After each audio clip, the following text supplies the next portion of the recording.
Oke, masuk. Nah, tadi benar-benar nggak ada suaranya loh. Oh, Oke, silakan dilanjut. Kira-kira ada yang mau memberikan komentar tentang gadai? Silakan.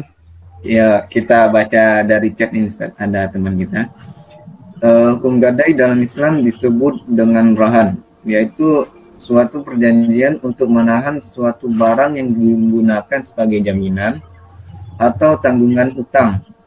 Rahan juga merupakan suatu akad piutang dengan menjadikan barang yang mempunyai nilai ekonomis menurut pandangan syarak sebagai jaminan, sehingga pihak yang menahan memperoleh jaminan untuk dapat mengambil seluruh atau sebagian piutangnya.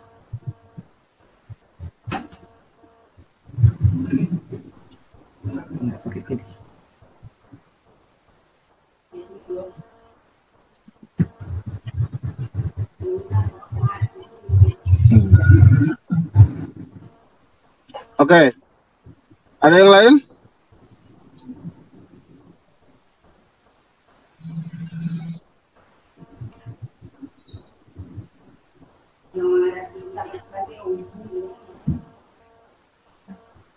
Ya, Ustaz. Ya, silakan. Mungkin secara pengertian sudah dijelaskan tadi. Hanya menambah saja, Ustaz. Jadi rohan ini dalam perbankan dapat digunakan sebagai produk pelengkap, ya sebagai jaminan bagi nasabah atau rohin, dan bank sebagai murtahin, orang yang menerima rohan tersebut. Maka bank tidak bisa memanfaatkan benda tersebut dan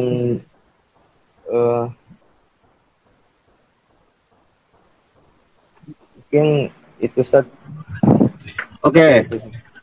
Baik, kita coba kerucutkan dulu. Yang disebut dengan gadai itu adalah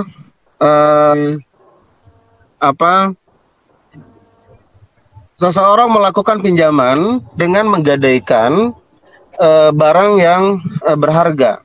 Inti dari gadai itu adalah pinjaman, ya. Inti dari gadai itu.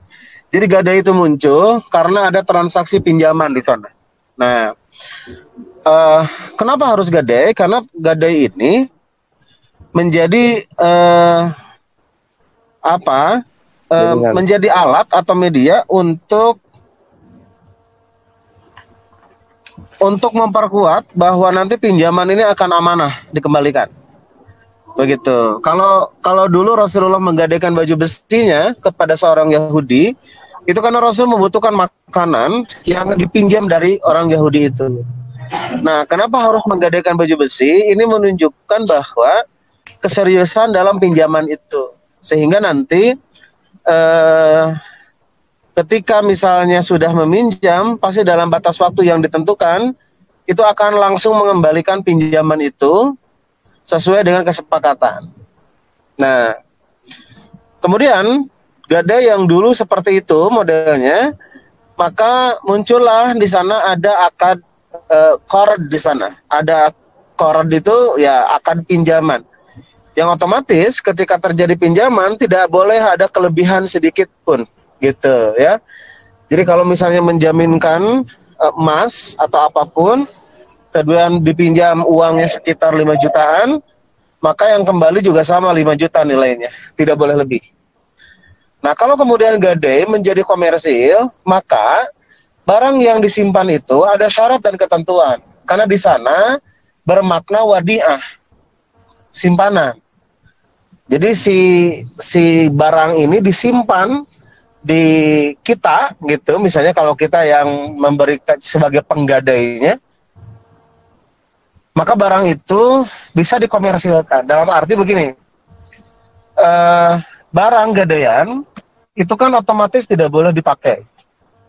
Tidak boleh dipakai, tidak boleh rusak, kan begitu? Nah, karena tidak boleh dipakai, tidak boleh rusak, maka harus ada SDB, Safe Deposit Box, untuk mengamankan barang itu. Nah, SDB ini jelas butuh penguat atau butuh alat untuk mengamankan jangan sampai barang ini tercuri, barang ini rusak, barang ini terbakar begitu, maka perlu ada media-media yang memperkuat SDB ini. Salah satunya adalah pertama security yang menjaganya, gitu kan. Kemudian yang kedua ada tempat khusus. Kalau terjadi kebakaran juga ini tidak akan ikut terbakar. Kemudian juga anti maling. Jadi 99% SDB ini pastikan susah untuk dicuri, begitu. Nah, kalau sudah seperti itu, maka otomatis membutuhkan biaya untuk bisa membuat ruangan seperti itu, ruangan SDB namanya, Safe Deposit Box. Nah, kalau sudah dibikin ruangan, maka bisa ruangan ini yang menjadi biaya pemeliharaannya itu diserahkan kepada orang yang menggadaikan barang. Sehingga ketika orang meminjam 5 juta, maka dia harus menyewa SDB ini untuk sekian hari, tergantung kesepakatannya berapa hari ini kira-kira untuk menggadaikan barang. Kalau terjadi misalnya 30 hari, otomatis dalam hitungan 30 hari itu berapa harga sewa untuk menyimpan barang gadai itu. Sehingga di kontemporer, akad kontemporer, gadai ini menjadi komersil. Dan pendapatannya cukup luar biasa karena satu kali modal membuat Safe Deposit Box itu ternyata terpakai itu sampai beberapa kali. Jadi satu kali modal, tapi kemudian bisa dipakai oleh beberapa kali. Dan disimpan di sana barangnya tidak hanya satu, bahkan bisa ratusan sampai ribuan bisa saja kalau dalam bentuk emasnya, kalau SDB itu dalam bentuk ya sangat besar begitu. Nah, hari ini Bapak coba menggeser, ada pola-pola gade yang ini perlu menjadi perlu menjadi bahan diskusi ya dalam gade ini. Misalnya fenomena menggade sawah. Karena ini kebanyakan di beberapa daerah ini sering dilakukan. Dari pemilik sawah itu menggadaikan sawahnya kemudian digarap. Yang jadi masalah ketika digadaikan, yang punya sawah itu minta bagi hasil. Jadi di sana ada terbentur antara gadai, antara kored, juga antara bagi hasil kerjasama. Nah, tolong hari ini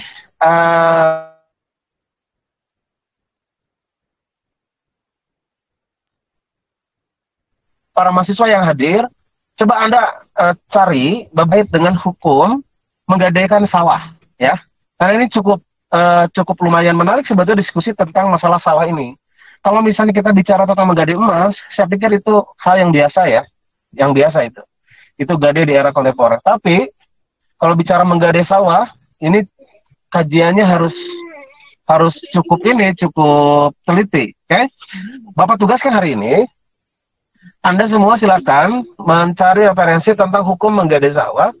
Lalu coba Anda bikin sebuah rumusan kesimpulan, kira-kira gadai sawah ini dalam sisi kacamata hukum seperti apa? Dalam perspektif hukum seperti apa? Terutama hukum akad ekonomi syariah. Oke ya? Kita coba dulu ya. Kita coba membedah teman-teman hari ini. Kita cek sedikit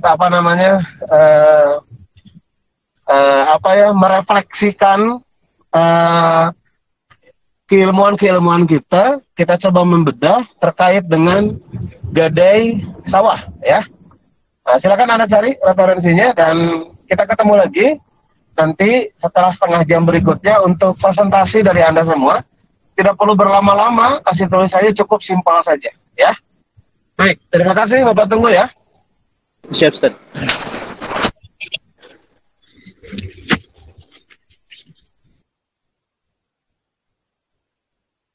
Terus saya punya sawah kan? Terus saya gadai sawah saya ke Azam. Saya gadai ke Azam kan? Terus waktu pinjaman, waktu kita pinjam uang itu limitnya 10 tahun misalnya. 10 tahun 10 juta berarti. Jadi hukumnya bagi penggadai yang minjamkan uang, berarti yang menerima sawah dari yang meminjam ya. Dia kan tadi menggadaikan sawahnya, berarti dipegang oleh pihak peminjam. Jadi sang peminjam membayarnya 10 tahun 10 juta. Itu limited waktunya. Yang meminjamkan tidak boleh mengambil tunggu gimana?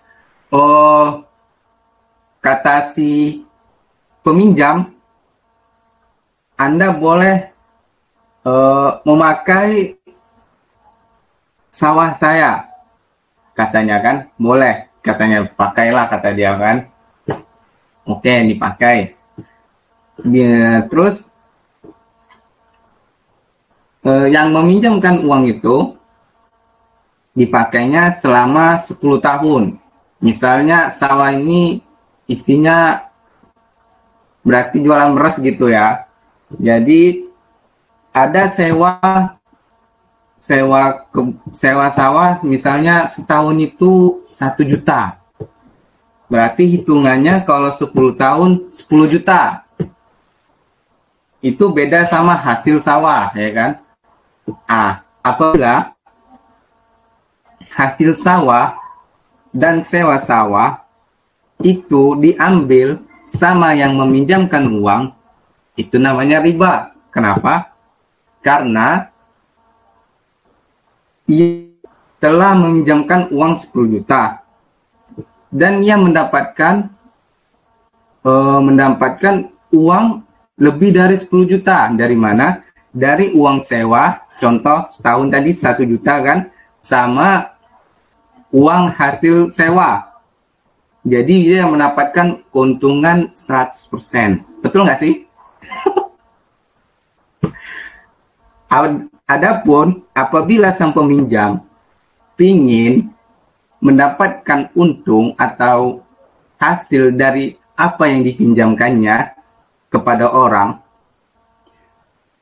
seyogyanya ia melakukan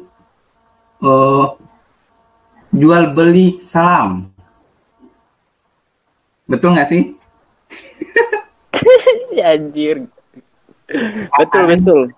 Nggak ada yang salah kalau kita ngomong. Nah, kalau sang peminjam ingin mendapatkan uang atau hasil dari uang dipinjamkannya, maka ia harus, atau seyogyanya dia melakukan baik salam biar dia mendapatkan untung. Sedangkan yang kita bahas tadi sebelum ini itu namanya korot, pinjaman. Pinjaman tidak boleh lebih dari tidak boleh dikembalikan lebih dari apa yang dipinjam. Seperti tadi, uang sewa 1 tahun, dia minjam uang 10 juta. Terus dia dikasihnya sewa sawah. Sedangkan seumum 1 tahun sewa sawah itu 1 juta. Itu belum sama hasil, ya kan? Jadi karena tadi limited pinjaman 10 juta 10 tahun, berarti ya juga mendapatkan 10 juta dari sawah tadi, ya kan? Itu belum sama hasilnya, hasil dari sawah. Nah, dari situlah terkena riba dari hasilnya. Dia mendapatkan untung 100%. Kecuali apabila sang yang meminjamkan uang mengurangi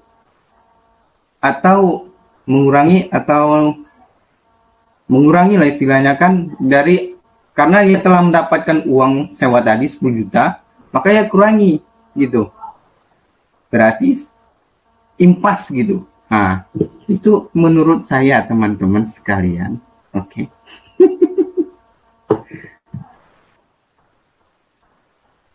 Ini habis ya.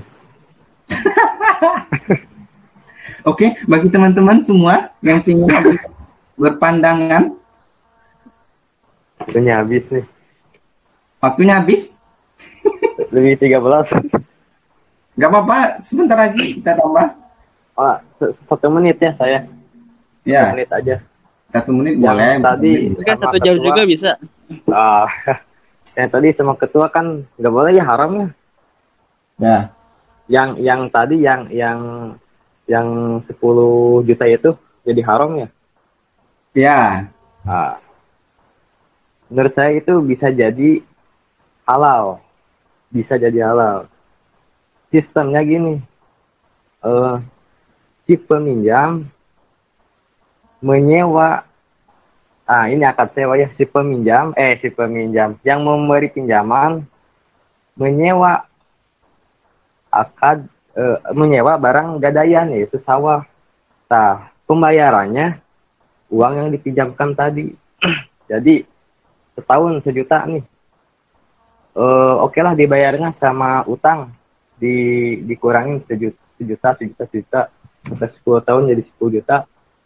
Nah, jadi penyewaannya 10 juta, uangnya yang 10 juta itu sudah kebayar sama utang tadi.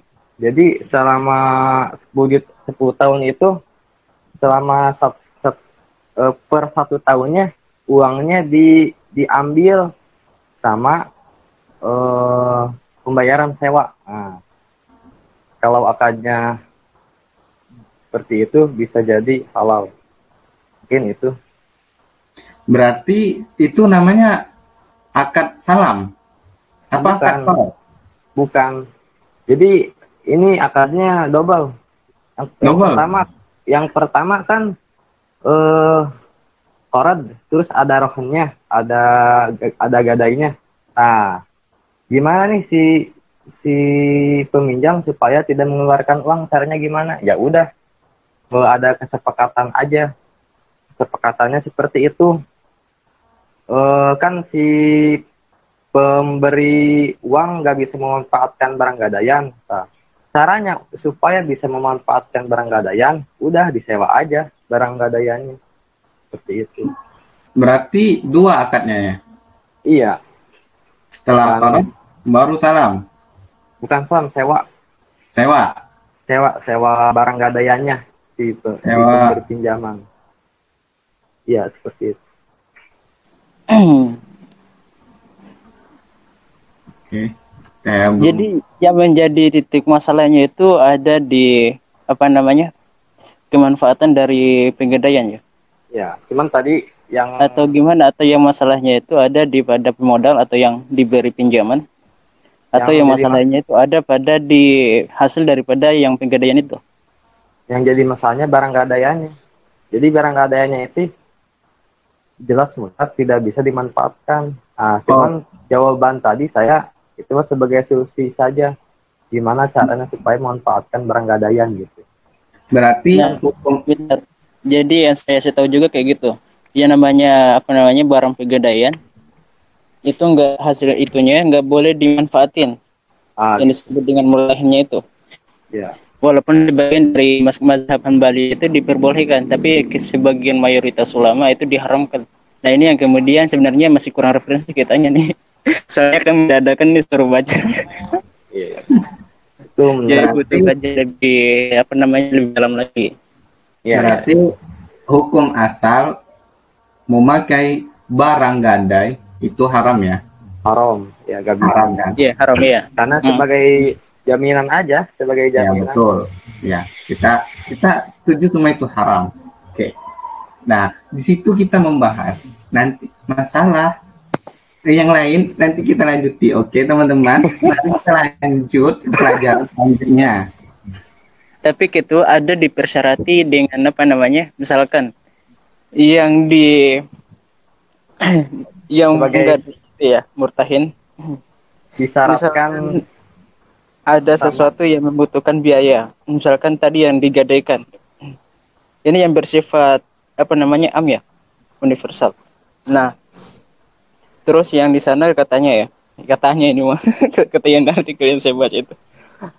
Nah, di sana itu bisa menggerap yang digadai itu, barang pemegang si murtahin itu, yang pemegang gadang itu gadai. Ya. Bisa dikemas atau dimanfaatkan apabila yang digadai itu membutuhkan perawatan seperti kuda atau lagi sakit. Nah, terus kemudian mengeluarkan biaya. Yang kemudian setelah sehat kudanya dimanfaatkan supaya mengembalikan uang yang tadi dikeluarkan itu. Bisa difahami nggak? Iya. Nah, karena dipersyaratnya seperti itu. Misalkan mengambil manfaatnya harus dipersyaratnya dengan kayak gitu. Ada dalam hadis itu ya.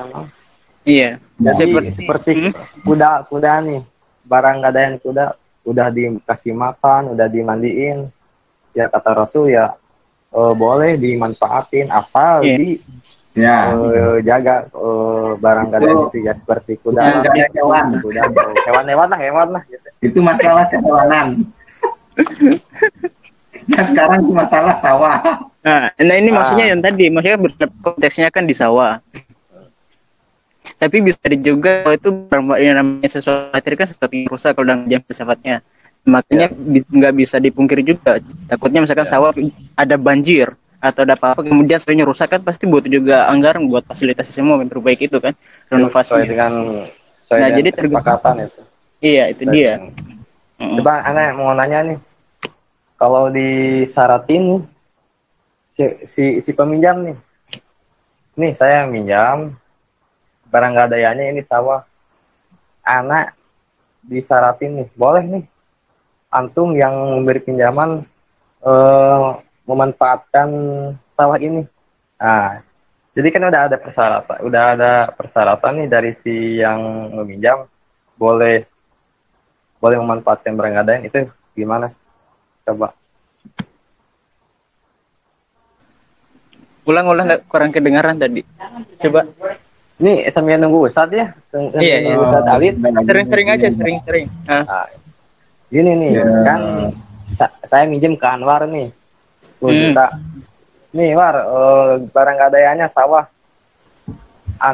Barang gadaiannya boleh sama antum dimanfaatin nih. Asalkan saya pinjam 10 juta, gimana gitu hukumnya gitu. Itu. Jadi dengan persyaratan si yang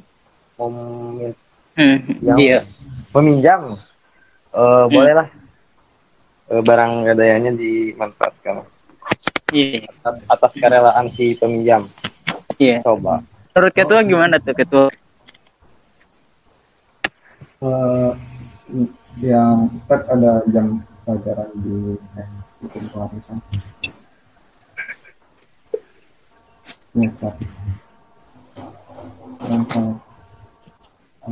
Assalamualaikum.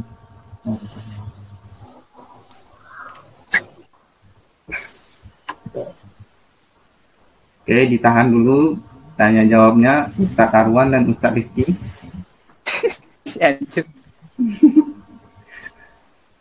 Lanjut. So ketua jawab. Hah? Yang barusan si Rifki tanya itu. Oh. Cuman berapa menit doang di YouTube. Kalau mau tahu ntar gua kirim. Kadang tuh gimana ya, ilmu ini belum mencukupkan kita untuk mengomong itu atau menjawab pertanyaan orang. Kalau saya sharing mungkin bisa aja. Betul nggak sih? Betul. Takut tergelincir kita nanti salah kan?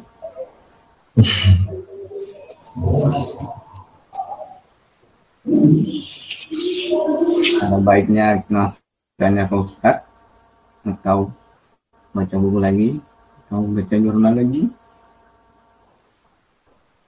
Ini Ustadz Alisnya masih lama. Ini dari barusan ada telepon mau masuk. Sebentar lagi ya. Ya.